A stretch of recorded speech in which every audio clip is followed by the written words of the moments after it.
Hay autos que marcan una época, y luego está el Peugeot 205 T16. Hoy vamos a contar la historia de cómo un auto aparentemente normal se convirtió en el rey absoluto de la era más espectacular y también la más mortal del automovilismo, el legendario Grupo B. A ver, para entender a este auto primero hay que viajar en el tiempo, principios de los 80. El rally mundial era una locura. En serio, hablamos de autos con turbos gigantes que sonaban como aviones de combate que parecían sacados de un videojuego. Los pilotos eran verdaderos gladiadores. Fue, sin duda, la época dorada y más salvaje del rally. Y justo en medio de toda esa locura, de esos monstruos, aparece este auto, que por fuera se parecía a un coche de ciudad cualquiera. Entonces la pregunta del millón es, ¿cómo es posible que este pequeño Peugeot se transformara en la máquina dominante de la era más peligrosa de la historia? Bueno, vamos a descubrirlo. Y todo, absolutamente todo, empieza con las reglas del juego. O, para ser más precisos, con la casi total ausencia de reglas.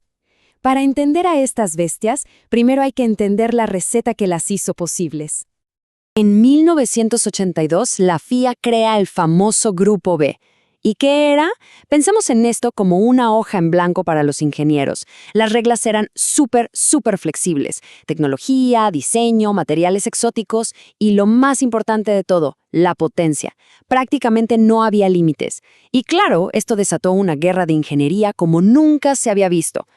La receta para crear un monstruo era peligrosamente sencilla.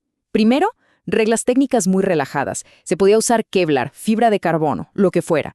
Segundo, un requisito de producción mínimo. Solo había que fabricar 200 autos de calle para poder competir. ¡Poquísimo! Y tercero, el ingrediente que echó gasolina al fuego. No había límite de potencia. 0. La puerta a la locura estaba abierta de par en par. Con este panorama, Peugeot vio la oportunidad y dijo, OK, no vamos a entrar a participar, vamos a entrar a ganar. Y aquí es donde la cosa se pone realmente interesante, con una visión estratégica y una ingeniería totalmente radical. Todo arranca con un nombre que seguro le suena, Jean Todt, ¿sí? El mismo de Ferrari y la Fórmula 1. En 1981 era el jefe de Peugeot Talbot Sport y puso una misión sobre la mesa. Así de clara, ganar el Campeonato Mundial de Rally para 1985. Una promesa que, como vamos a ver, cumplió con una precisión de relojero. Y acá se ve la brutal diferencia. Por un lado, el 205 de calle, un auto urbano, motor adelante, tracción delantera, normal. Por el otro, la bestia de rally. Motor central, tracción en las 4 ruedas, chasis tubular a medida. O sea, no tenían nada que ver. Solo se parecían por fuera. Era básicamente un prototipo de carreras con el disfraz de un 205. Y aquí está el as bajo la manga de Peugeot, la clave de todo. Mientras sus rivales, como el famoso Audi 4, tenían el motor pesado adelante, lo que los hacía un poco torpes en las curvas lentas, Peugeot hizo algo revolucionario. Pusieron el motor en el medio, justo detrás del piloto. El resultado, un balance de peso casi perfecto y una agilidad increíble. El auto giraba como un trompo, una verdadera genialidad. Y bueno, hablemos del motor. Uno pensaría que era un motor gigante, ¿no? Para nada. Era un pequeño 1.8 litros, pero le pusieron un turbo KKK enorme. El resultado, más de 450 caballos de fuerza. Pensemos un segundo en eso. 450 caballos en un auto que pesaba menos de 1000 kilos. La relación peso-potencia era demencial para correr en tierra, grava y hielo. Con un auto así, el resultado era casi obvio. Peugeot no solo cumplió su objetivo, sino que desató un periodo de dominio absoluto en el rally mundial. Y la cosa fue rapidísima. Miren, el T16 debuta en 1984, y ya se veía que era especial. Llega a 1985 y ¡pum! Campeones de constructores y de pilotos con Timo Salonen, justo como lo había prometido Todt. ¿Y 1986? Lo mismo, repitieron la hazaña, esta vez con Juha Kankkunen. Eran sencillamente imbatibles. Pero ojo, los rivales no se quedaron de brazos cruzados. El año 86 fue el pico de esta guerra tecnológica. Peugeot sacó su versión Evolution 2, aún más bestia. Audi respondió con el 4S1, que parecía una nave espacial con alerones por todos lados. ¿Y Lancia? Lo de Lancia fue increíble. Crearon el Delta S4, una maravilla que tenía un supercargador y un turbo, uno para bajas revoluciones, otro para altas. Potencia instantánea siempre. Fue el clímax absoluto. Entonces, para resumir, el legado del 205 T16 en el Mundial de Rally es corto, pero demoledor. En poco más de 2 temporadas acumuló 16 victorias y se llevó a casa 4 campeonatos del mundo. Era, sin discusión, la máquina a vencer.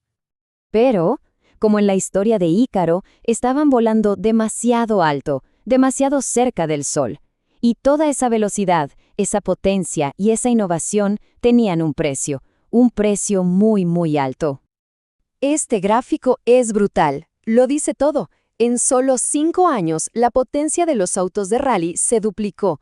Pasamos de unos 250 caballos a monstruos de más de 500. La tecnología avanzó tan rápido que la seguridad se quedó en la prehistoria. Los pilotos eran héroes, pero las máquinas que manejaban ya estaban por encima de lo humanamente controlable. El resultado fue una velocidad que, sencillamente, se salió de control. Estos autos tenían la aceleración de un Fórmula 1, pero corriendo entre árboles, en caminos de tierra, sobre hielo. Era como meter un cohete en un callejón. Y la seguridad pasiva era casi nula. Eran increíblemente rápidos y frágiles a la vez. Y acá llegamos a la parte más oscura. El costo se midió en vidas humanas. El Grupo B se volvió tan popular que la gente se agolpaba en los caminos. Formaban pasillos humanos a centímetros de los autos pasando a 200 kilómetros por hora. Una locura. El peligro era para todos, pilotos y público. Y en 1986, la burbuja explotó. Fue el año trágico. Primero en Portugal, un auto se fue contra la multitud. Murieron 3 personas, muchísimos heridos. Y unas semanas más tarde, la tragedia que lo cambió todo. En Córcega, la superestrella Henrik Toivonen y su copiloto Sergio Cresto se salieron del camino. Su Lancia cayó por un precipicio y explotó. Ese fue el final, la tragedia que sentenció al Grupo B para siempre. Con la prohibición del Grupo B a fines del 86, la historia del 205 T16 podría haber terminado ahí. Pero el auto era demasiado bueno para desaparecer. Su increíble diseño le dio una segunda vida, renaciendo en otras disciplinas. ¿Y qué hizo Jean Todt? En lugar de rendirse, adaptó el auto. Se lo llevaron al desierto para correr el durísimo Rally Dakar. Y lo ganaron. 2 veces, en el 87 y 88. Luego, llevaron una evolución a las nubes para conquistar la legendaria trepada de Pikes Peak. Su versatilidad era simplemente asombrosa y demostró la genialidad de su diseño original. Hoy en día, un 205 T16 es una pieza de museo. De las 200 unidades de calle que se fabricaron, las que sobreviven son tesoros de colección. En una subasta, superan fácilmente el $500,000. Son joyas de la ingeniería, oro puro. Al final, el 205 T16 es mucho más que un auto de rally. Es el símbolo de una era sin límites, donde el automovilismo era puro instinto, ruido y tierra. Una mezcla de innovación y peligro que, seamos sinceros, probablemente nunca volveremos a ver. Lo que nos deja con una pregunta final. ¿Fue la cumbre del genio de la ingeniería o una locura colectiva? Y más importante aún, en un mundo tan enfocado en la seguridad, ¿podríamos volver a ver una era tan espectacularmente descontrolada como el Grupo B? La respuesta, muy probablemente, es que no. Y quizá eso sea lo mejor.